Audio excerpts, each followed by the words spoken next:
Muy buen día, somos el equipo 4. Estaremos presentando el producto integrador de aprendizaje. El equipo está integrado por Naomi Dalay Arenas Castillo, Cecilia Calixto Rincón, Martín Eduardo Escalera Salas, Ángel Emanuel Martínez Rangel y yo, José Luis Montemayor Cantú.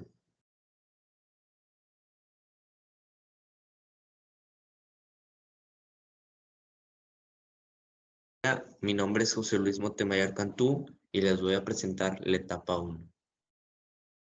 Los estados de agregación. En primera están los sólidos. Tienen una forma definida y son capaces de soportar y transmitir esfuerzos porque microscópicamente sus moléculas están dispuestas de manera que existen fuerzas relativamente elevadas entre ellos. Siguiente están los líquidos. Son sustancias que cambian de forma con facilidad dado que las fuerzas de atracción intermoleculares son de menor intensidad que los sólidos. Los gases están constituidos por moléculas que interactúan muy débilmente entre sí, dado que las fuerzas de atracción entre ellas son muy pequeñas. Y por último, un plasma. Un plasma es un gas cuyos átomos están ionizados, lo que significa que de los átomos que lo forman se echan separado algunos u otros o todos los electrones. El siguiente tema es la densidad. Podemos definir a la densidad como una propiedad de todos los materiales en la cual se relaciona la masa de sustancia con el volumen que ocupa. La fórmula de densidad es P entre M, P, M entre V. En esta fórmula, P representa la densidad, M la masa de la sustancia y V el volumen de la misma. Conceptos de presión. Cuando viajamos en avión y este cambia su altura, ¿podemos notar cierta sensación extraña en los oídos? También un buceador puede tener la misma sensación al variar la profundidad a la que se encuentre. Si F es la magnitud de una fuerza perpendicular ejercida a una superficie dada de área A, entonces la presión P se define como la fuerza aplicada por una unidad de área. La fórmula sería P es igual a F entre A. Unidad de presión en el sistema internacional. Dado que la presión es una relación de fuerza y área, las unidades en que se mide son P es igual a N entre M al cuadrado. Esta relación se conoce comúnmente como Pascal, en honor al célebre francés Blaise Pascal, cuya contribución al estudio de los fluidos es fundamental. Otras unidades de presión muy utilizadas son libras por pulgada cuadrada, o por sus siglas en inglés. El siguiente tema es la presión atmosférica. Cuando escuchamos el uniforme del estado del tiempo, muchas veces recibimos información acerca de la presión atmosférica. La atmósfera ejerce una presión sobre nosotros, a la que llamamos presión atmosférica debido al peso. Primer punto es el troposfera. Llega hasta un límite superior situado a 9 kilómetros de altura en los polos y 18 kilómetros en el Ecuador. Siguiente es estratosfera. Comienza a partir de la troposfera y llega a un límite superior a 50 kilómetros de altitud. La temperatura cambia su tendencia y va aumentando hasta llegar a cero. La mesósfera se extiende entre 50 y 80 kilómetros de altura, contiene solo cerca de 0.1% de masa total del aire.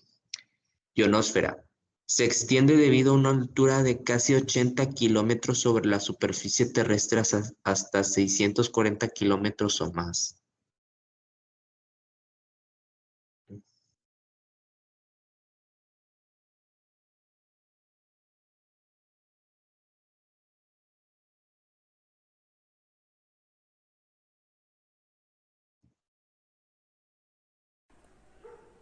En el principio de Arquímedes, nos permite explicar el comportamiento de cuerpos sumergidos en los fluidos y las fuerzas que actúan sobre las partes superior o inferiores de un cuerpo confinado en un fluido. El cuerpo flota en la superficie del fluido al disminuir el volumen del fluido desplazado y decrecerá la fuerza de empuje. Y cuando sea igual al peso, el cuerpo permanecerá flotando. En este caso, el peso del volumen del fluido desplazado será igual al peso del cuerpo. Aquí se encuentra lo que es la fórmula. La relación entre volúmenes nos proporciona fracciones de volumen del objeto que se encuentra sumergida, que es igual a la razón de las densidades.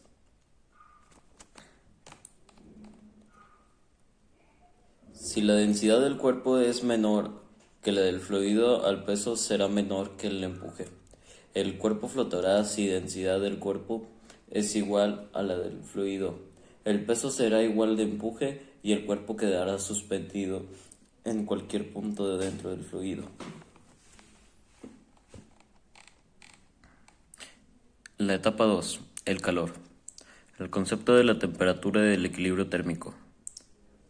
Cuando agregamos el agua al tiempo a un vaso con hielo, esperamos que se enfríe, sin embargo lo que observamos es que el hielo se derrite un poco. La mezcla de ambas presenta un equilibrio, es decir, un estado intermedio entre lo que tenía el agua fría y el que tenía el agua caliente, o sea, agua tibia. Los físicos han determinado que existe una variable que permite identificar el estado de equilibrio propiamente dicho de la temperatura. La dilatación térmica ocurre cuando disminuye la temperatura, las moléculas reducen su grado de actividad o movimiento. Por lo tanto, no quieren tanto espacio para vibrar, entonces la sustancia se contrae.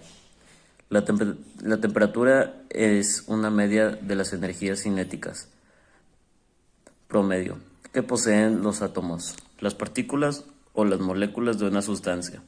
Existen dos tipos de medidas de las temperaturas, las cuales son Fahrenheit y la escala de Celsius.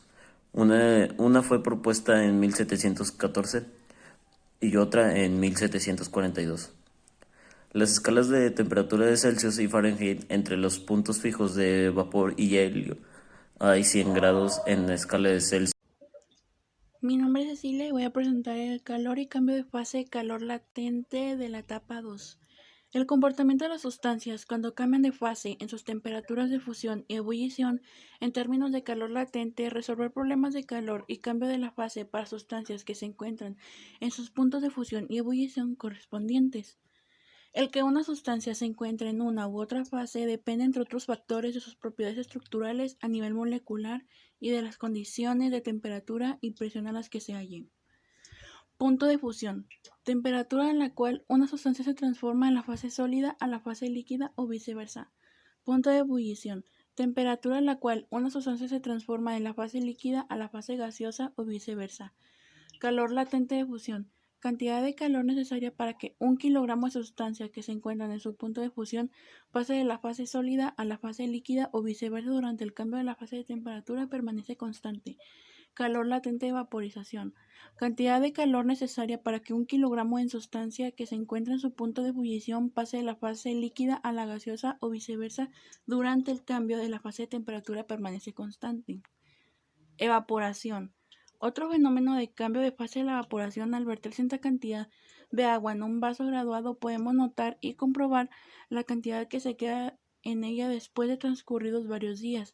Experimentalmente se puede comprobar que la rapidez de evaporación depende de la magnitud de la superficie libre y así como del movimiento del aire y la humedad del ambiente, entre otros factores, y que con el aumento de la temperatura se acelera el proceso. Una observación importante desde el punto de vista cualitativo: en la disminución de la temperatura durante el proceso de vaporización, cuando al salir de una alberca nos secamos al aire, lo que nos produce una sensación de frío debido a que las moléculas de agua que se evaporan son las que más se acercan a la superficie y las que tienen mayor velocidad. Transmisión de calor. El calor como una forma de energía que se transfiere de un cuerpo a otro en virtud de una diferencia de temperatura entre ellas en segundos. Estudian los mecanismos mediante lo que se transfiere el calor, la aproximación al equilibrio térmico entre dos o más objetos que están en contacto térmico. La aproximación del equilibrio térmico se realiza de tres formas: conducción, convección y radiación. Conducción. Al sostener una barra metálica, exponer al otro extremo al cabo de cierto tiempo se nota que es demasiado caliente para seguir sosteniendo lo que se ha transferido calor a lo largo de la barra de metal desde el extremo opuesto al fuego hasta el extremo en el que se sostiene y de la barra de la mano por el mecanismo de transmisión de calor denominada conducción. Convección. Cuando el calor se transfiere mediante el mecanismo de conducción de la energía, se desplaza a través del material. Sin embargo, existe otra forma de transferir calor, que es cuando la sustancia se desplaza con un movimiento relativo real de un medio material que fluye. El transferir la energía de una región a otro ocurre claramente cuando un fluido como el aire o el agua están en contacto térmico con una cuenta a la alta temperatura. Radiación. Mecanismo de transporte de calor mediante ondas electromagnéticas libres que se emiten en forma continua por un cuerpo de virtud de su temperatura. Termodinámica. Variables termodinámicas, energía interna. El estudio del calor y su transferencia en energía mecánica se denomina termodinámica. Una cantidad definida de materia encerrada entre límites reales o imaginarios. Tiene valores específicos de temperatura, presión y volumen. Se denomina estado termodinámico del sistema y será el mismo cada vez salga y regresan los mismos valores de temperatura, presión y volumen. Aunque es probable que las moléculas individuales del sistema presenten propiedades diferentes, cuando se llega a un determinado estado, el sistema conjunto tiene las mismas propiedades desde el punto de vista microscópico. La energía dentro de una sustancia se encuentra en formas las cuales se consideran en conjunto denominada energía interna. La energía interna es un ejemplo de propiedad física llamada función de estado y se puede definir por completo en términos de las variables del estado. Leyes de la termodinámica, procesos termodinámicos. Primera ley de la termodinámica. Las primeras personas que trabajaron en el campo de la termodinámica desarrollan la idea de que la energía se conserva. Se convencieron de que el calor es una forma de energía y ello debe tenerse en cuenta al considerar las ganancias y pérdidas de energía. De esta manera llegaron a una relación fundamental entre el calor y el trabajo y la energía interna. Segunda ley de la termodinámica. Supongamos que se coloca un trozo de metal caliente en un recipiente aislado que contiene agua fría. El calor será transferido del metal al agua y los dos llegarán a un equilibrio térmico o a alguna temperatura intermedia en un sistema termodinámico aislado. La energía total permanece constante de acuerdo con la primera ley termodinámica. Etapa 3. Electricidad y magnetismo. Carga eléctrica. Toda la materia se compone de átomos y estos a su vez de partículas elementales, como los electrones, protones y neutrones. Los electrones y protones poseen una propiedad llamada carga eléctrica. Los neutrones son eléctricamente neutros porque carecen de carga eléctrica. A los electrones se les asigna una carga negativa y a los protones una carga positiva. Las cargas eléctricas de los electrones y de los protones son de igual magnitud, pero de signo contrario. Un átomo normal es neutro, ya que posee el mismo número de electrones que de protones. Las cargas eléctricas se comportan de acuerdo con la ley fundamental de las cargas. Cargas eléctricas del mismo signo se repelen y cargas eléctricas de signo contrario se atraen. Materiales conductores, aislantes y semiconductores. Un material es aislante si al colocar en él una carga eléctrica, ésta permanece en el lugar donde se colocó o se distribuye ni se mueve, queda estática, ya que no tiene electrones libres que pueden realizar esa distribución, a diferencia de los conductores que sí los tienen. Ejemplo de materiales aislantes son la porcelana, el vidrio, el asbesto, plástico, la madera, el agua pura sin ningún contenido. Es aislante. Conductores. Los materiales conductores son aquellos en los que sí se añaden electrones. Se distribuyen en la superficie del material. Los metales son materiales en los que los electrones pueden moverse a través de ellos con facilidad. Llevan o conducen la carga eléctrica por el material. Semiconductores son materiales a los cuales se les pueden añadir electrones de manera que pueden tener una conductividad determinada para ciertas aplicaciones. También los semiconductores tienen la característica de que pueden conducir la corriente eléctrica en una sola dirección. Electrización de un cuerpo. Un cuerpo se electriza al perder o ganar electrones, lo cual puede ocurrir por fricción, contacto o inducción. Un cuerpo se electriza por fricción con otro cuando se frota con otro de igual o diferente material. La energía producida por esta fricción puede ser suficiente para remover electrones de un átomo al otro. Al remover un electrón de un átomo neutro, este queda con mayor carga positiva que negativa. Un cuerpo se electriza por contacto o conducción al tocarlo con otro cuerpo cargado. Si un cuerpo con deficiencia de electrones se pone en contacto con un material conductor, atraerá parte de los electrones de dicho cuerpo. Los electrones del material conductor son atraídos por el cuerpo cargado. Un cuerpo se carga por inducción al acercarle otro, ya electrizado. Un cuerpo que posee carga eléctrica puede acercarse a otro cuerpo sin carga sin llegar a tocarlo. Entonces el segundo cuerpo se polariza y al hacer tierra, este quedará cargado eléctricamente por inducción. Cuantización de la carga eléctrica. Para medir la cantidad de carga eléctrica en el Sistema Internacional de Unidades se utiliza el Coulomb o Coulombio, el cual se define de la siguiente forma. Un coulomb es una cantidad de carga tal que si pudiera colocar a 1 metro de distancia de otra carga exactamente igual, la fuerza que actuaría entre ellas sería igual a 9.000 millones. En la siguiente tabla se observan las unidades de carga eléctrica del electrón y el protón. El neutrón, como dijimos, no posee carga eléctrica. Ley de Coulomb. Las interacciones entre partículas o cuerpos con carga eléctrica, es decir, la atracción o la repulsión entre ellos según su signo, son manifestaciones de una fuerza. La fuerza electrostática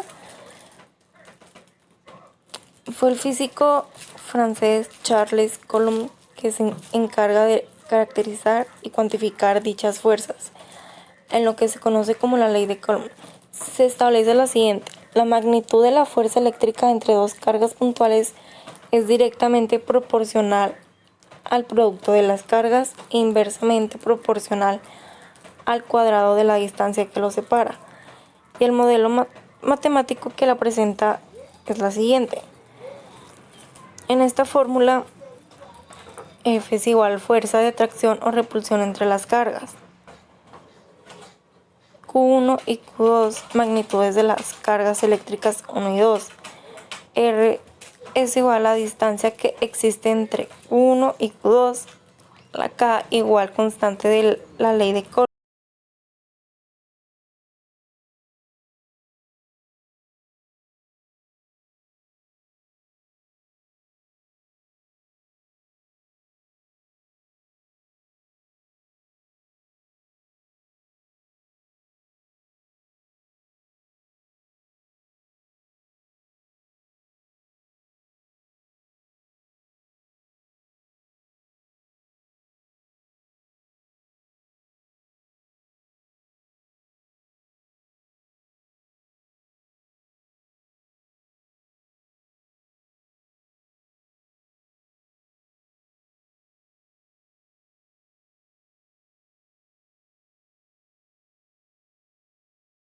Ley de Ohm.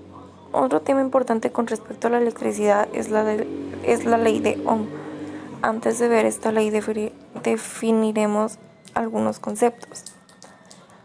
Corriente eléctrica es el flujo de electrones a través de un material conductor, es decir, es la carga que circula por unidad de tiempo. Se mide en unidades conocidas como ampere o amperios, en el sí cuyo símbolo es A. Voltaje. El voltaje es el trabajo realizado para mover cada unidad de carga a través de un cuerpo eléctrico, o sea, es el trabajo por unidad de carga. Se mide en joule Coulomb y se llama volt o voltio. Resistencia eléctrica es la oposición al flujo de los electrones que presenta cualquier conductor o materiales específicos. Se mide en unidades conocidas como ohm, cuyo símbolo es la letra griega omega mayúscula. Multímetro, instrumento para medir la corriente eléctrica, voltaje y resistencia.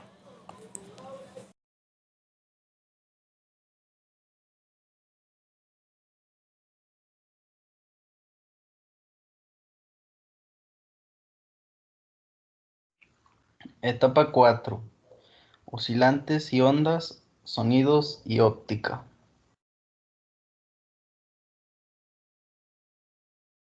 Las ondas y oscilantes. Aquí vimos el movimiento periódico. Este tipo de movimiento existe en la naturaleza y en el entorno de movimientos que tienen particularidad de que al cabo de un tiempo repiten sus condiciones de posición, velocidad y energía. En este hay un periodo, el cual es el tiempo mínimo en el cual se repiten las condiciones de movimiento. Y también está la frecuencia, que se define como el número de veces que el proceso repite sus condiciones para cada unidad de tiempo. También vimos el movimiento armónico simple. Este movimiento es una variedad del movimiento periódico que sobresale porque presenta movimientos en los cuales se repite su trayectoria. En este vimos la amplitud de movimiento, que es la distancia entre la posición de equilibrio y la posición extrema ocupada por su cuerpo que oscila. Vimos la fuerza restauradora y de restitución, que es la fuerza que hace oscilar el cuerpo y esta fuerza siempre apunta hacia la posición del equilibrio. También vimos el cuerpo resorte, que el cuerpo resorte está constituido de masa m unido a un resorte y a su vez se encuentra el sujeto de una pared lateral por el otro extremo. También vimos la ley Hooke. Está establecida por el mismo Robert Hooke y se aplica en el comportamiento de resortes y otros cuerpos elásticos, siempre y cuando su deformación no sea muy grande. También vimos el péndulo simple, que consiste en una pesa de masa m suspendida en una cuerda ligera de longitud L. La fuerza restauradora que hace un péndulo experimenta movimiento armónico simple del componente del peso tangente a la trayectoria del movimiento. Otro movimiento que vimos fue el ondulatorio. En este vimos que una onda puede ser definida como la propagación, la programación de una perturbación de espacios en que exista transporte de materia. Vimos que hay ondas mecánicas, que son aquellas que necesitan un medio mecánico elástico para propagarse y pueden definirse como la propagación y una perturbación mecánica de medio elástico. Vimos las ondas electromagnéticas, que son las ondas que no necesitan un medio para su propagación. Consiste en la propagación de una perturbación electromagnética, es decir, una variación de intensidad de campos eléctrico y magnético en el espacio. También vimos las ondas transversales, que son aquellas ondas mecánicas o electromagnéticas cuya oscilación es perpendicular o transversal a la dirección de la propagación. Vimos también por último las ondas longitudinales, que son aquellas que oscilan en la misma dirección de la propagación de la onda. Además vimos magnitudes que caracterizan las ondas. En esta está la frecuencia, que es el número de ondas que se pasan por un punto determinado por unidad de tiempo. Vimos el periodo, que es el tiempo necesario para que la perturbación se propague a una distancia igual a la longitud de la onda. Y la longitud de la onda, que es la distancia mínima entre dos puntos que tenga idéntico estado de movimiento. La amplitud de la onda, que es el máximo desplazamiento que alcanzan los puntos de en medio, medidos para partir de la posición de equilibrio. Vimos la velocidad de la onda, que se define como la velocidad de propagación de la perturbación. Otro tema que vimos en esta etapa fueron los fenómenos ondulatorios, en el cual hay una reflexión. En esta reflexión es la energía que regresa al medio del que viene la onda. La reflexión siempre se presenta cuando la onda llega a la superficie de separación entre dos medios de propiedades diferentes. También vemos la refracción, que es un fenómeno que se presenta cuando la onda pasa de un medio a otro en propiedades diferentes. Aquí nos referimos a la parte de energía que penetra en el segundo medio. Vemos la superposición. Este es causante de que cuando la iluminación es baja en una habitación y encendemos otra lámpara, la iluminación C resultante es mayor, ya que se suman las dos. La interferencia, que es un caso de superposición, cuando las ondas se superponen en tiempo en algunas características de frecuencia y longitud de onda. Si la onda resultante tiene mayor amplitud se le llama interferencia constructiva, pero si las ondas están en fases contrarias se les llama interferencia destructiva. La difracción. En este fenómeno se presenta cuando las ondas encuentran un obstáculo que no puede atravesar y lo bordea, de modo que existe perturbación detrás del obstáculo. Ondas estacionarias. Este puede ser un método muy útil para la determinación experimental de la velocidad de la propagación de las ondas en los medios. Y por último, la resonancia, que es un ejemplo cuando una fuente emite ondas y está incluida en frecuencia natural de vibración de algún objeto. El cuerpo empieza a vibrar con la amplitud cada vez mayor. Después vimos la acústica, que era la ciencia que estudia el sonido. ¿Qué es el sonido? Es la energía que transfiere desde la fuente de las formas de la onda longitudinales y transversales. Para que se produzca una onda sonora se necesita una fuente de vibración y un medio elástico por el cual pueda propagarse la perturbación. La velocidad de propagación del sonido. El sonido viaja en el aire a 330 metros por segundo a una temperatura de 0 grados. Al aumentar la temperatura del aire también se incrementa la velocidad del sonido por cada grado Celsius que aumenta la temperatura. ¿Cuáles son las características del sonido? Pues el sonido tiene el tono, que es la frecuencia de la onda, el timbre, que es la calidad de las ondas sonoras, y la intensidad, que describe la amplitud de la onda. En este tema también vimos el efecto Doppler. En este efecto se presenta cuando existe un movimiento entre una fuente de ondas y un receptor. El efecto Doppler analiza el cambio de la frecuencia de las ondas y no es la intensidad de esta. Y por último, con su fórmula matemática es posible calcular la frecuencia aparente percibida de un observador. La intensidad del sonido. La intensidad de la onda es la relación que le da potencia a una unidad de área. Expresa el flujo de transferencia de energía acústica a través de un área de sección transversal o dirección de propagación. Vimos la óptica, que es la ama de la física que estudia la luz y los fenómenos que produce. Necesitamos de la luz para poder ver claro a nuestro entorno. En esto vemos que había óptica geométrica, que es la luz que asigna la luz del comportamiento del rayo luminoso recto.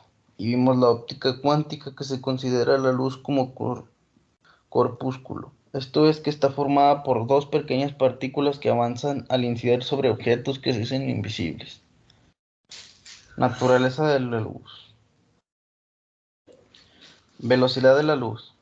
A finales del siglo XVII se aceptaba que la luz se transmitía de manera instantánea. Galileo Galilei hizo los primeros intentos para medir la velocidad de la luz. Después, Olaus Römer fue el primero en estimar la velocidad de la luz y Albert A. Michelson obtuvo mediciones muy exactas gracias a que se basó en el método de Foucault. Espectro electromagnético y espectro visible. El espectro electromagnético son ondas transversales y la diferencia básica en cada clase de frecuencia. Y su longitud de onda es el espectro. Podemos visualizar cómo la longitud de la onda decrece de manera progresiva. Isaac Newton fue el primero en hacer pasar una solar a través de un orificio que acondicionó una ventana de una habitación oscura y la dirigió hacia un pequeño vidrio triangular. Newton demostró que la luz está formada de diversos colores, considerando los colores primarios de la luz. La reflexión de la luz. La reflexión es un fenómeno que describe cómo la luz regresa a su medio original como resultado de incidir sobre la superficie. Al llegar la luz a la superficie del cuerpo se refleja total o parcialmente en todas direcciones. El rayo de la luz que llega al espejo se llama incidente y el rayo rechazado se llama reflejado. Cuando un rayo de luz incide sobre la superficie irregular, el rayo que no quede bien definido, a esto se les conoce como reflexión difusa. Espejos y lentes. El espejo plano es un espejo que toda su superficie es lisa y que se refleja los rayos de la luz que percibe. Un espejo de este tipo deforma imágenes virtuales. Espejo esférico Este está formado por la sección de una esfera reflejante. Existen dos tipos de espejos, el cóncavo y el convexo. En los espejos hay rayos los cuales son el paralelo, el focal y el principal. Lentes. Los lentes son cuerpos transparentes que se pueden elaborar de vidrio cristalino o plástico transparente. Hay dos, el lente convergente, que refracta y converge la luz paralela a un punto focal más allá del lente. Y el lente divergente, que refracta y diverge la luz paralela de un punto focal localizado enfrente de la lente.